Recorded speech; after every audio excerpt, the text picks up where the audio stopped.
Namaste, it's Ali here, and I am just here at Nalu, which is a beautiful yoga space that we lead our retreats in Costa Rica. And I just wanted to first say I'm so thankful that you're here. So welcome and thank you for being a part of the next online meditation challenge. If you're not signed up yet, make sure that you sign up. I'll put a link below to make sure that you're getting there'll be an email each day for over the 10 days to send you to the guided practice here on the website. So welcome to my new website if you haven't been here before. I'm really excited about it. I've got all my free resources on here so that you can find them all in one place. So that's all of my downloadable files, all my YouTube videos, everything like that. You can find it all here in one place, including my online courses. So welcome if you haven't been here before. And just to start this meditation challenge, leading up to it, we're going to begin in the beginning of March. And you'll get a notification via email on the specific start date and all of that.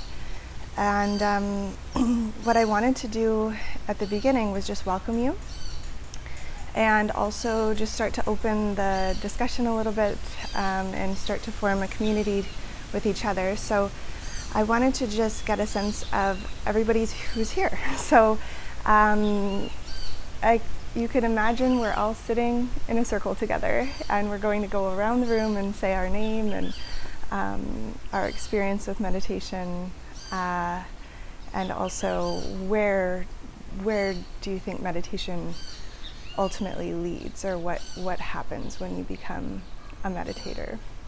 So so I'd love to open this dialogue here in the comments on the website. So I'll start. Okay, so you can have a little example of what we're doing, what we're sharing here. So my name's Ali, and my experience with meditation, really what opened the door to meditation for me was yoga. So when I was younger, I had a very overactive nervous system, a lot of panic attacks, that sort of thing. Many of you know this about me. Just a very sort of debilitating anxiety disorder that I was struggling with in my younger years. And when I found yoga, it really kind of saved me from all of that. And the more I practiced, the more sense of calm I felt in my life, sense of peace, balance, resilience, all of these things that we cultivate in a practice. And what I started to realize right away is that the yoga studio that I went to had such a heavy focus on meditation. Meditation is, of the 8 limbs of yoga, really 4 of them revolve around these different styles and types of meditation. So it was a very intimate experience in that studio, with meditation very much being a part of the practice. And there would be even seated meditations at the beginning or end of classes and things like this, and a lot of meditation going on. And that was my introduction to meditation many years ago now. So I would have been sort of maybe late teens, early 20s, when I was really becoming introduced to this world of meditation. And I fell in love and explored all sorts of different types of meditation and styles of meditation and meditation teachers since then.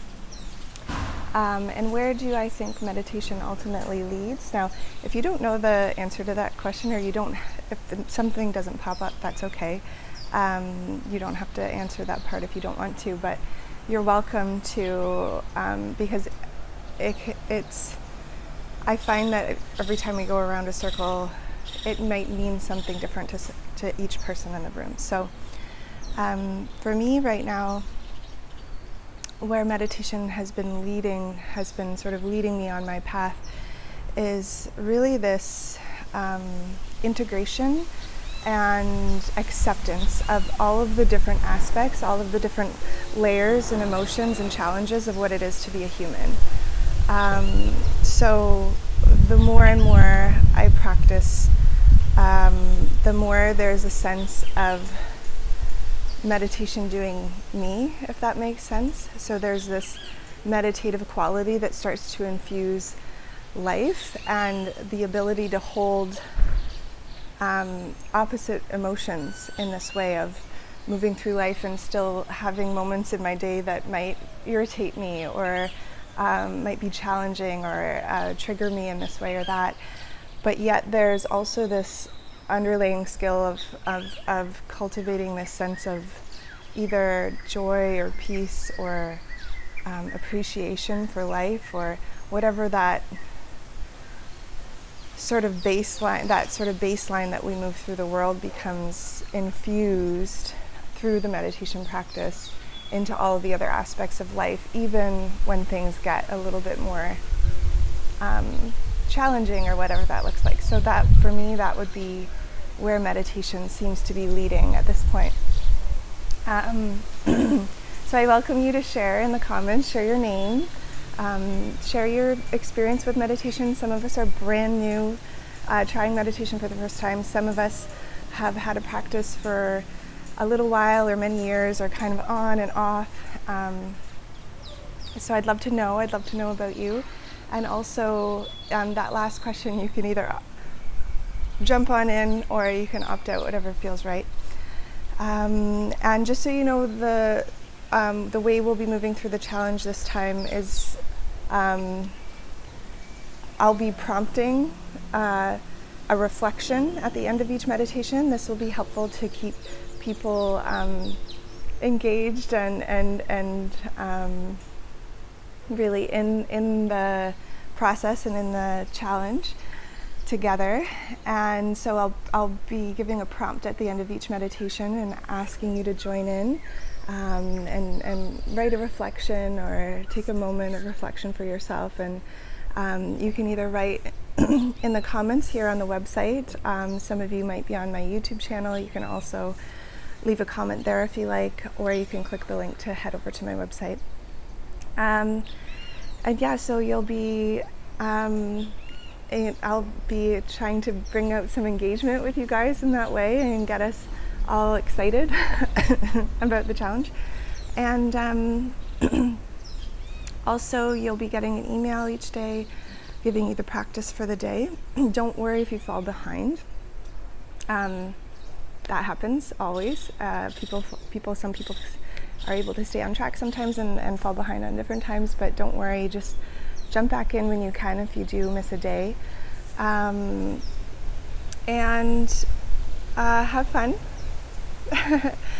Always have fun with the process.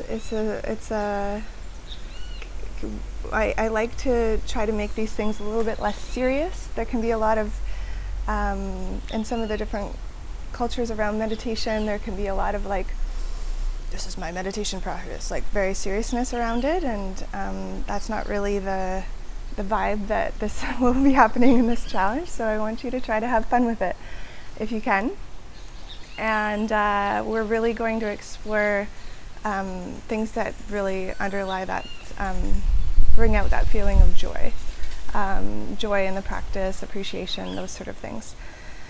I think there was one more thing. Oh yeah, for engagement, also I am going to be having a little prize draw at the end of the meditation challenge.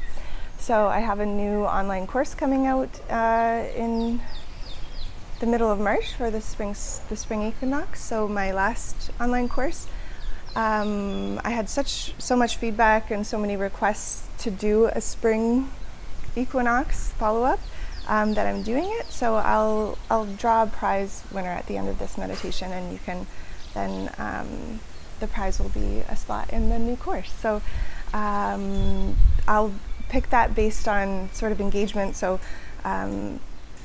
posting in the comments each day after each practice, the community and supporting one another, that sort of thing. And also sharing on social media. So if you feel called to share about the challenge and your process through the challenge, it just gets more people interested in meditation and the benefits that come along with more people meditating. The more people we have meditating, the better, really. It's so key for mental health and also just creating compassion and all of these different things in our world. So the more people that we get enticed into the challenge, the better. So there's a hashtag Meditate with Ali. So you can look at that if you're on Instagram. You can share about that if you're on Instagram, Facebook as well. And that's that. So I'm really, really happy that you're here. Thank you for joining. I'm so excited to get started with you guys, and I can't wait to read about you in your comments below. So have a beautiful day. Namaste, and thank you for being here.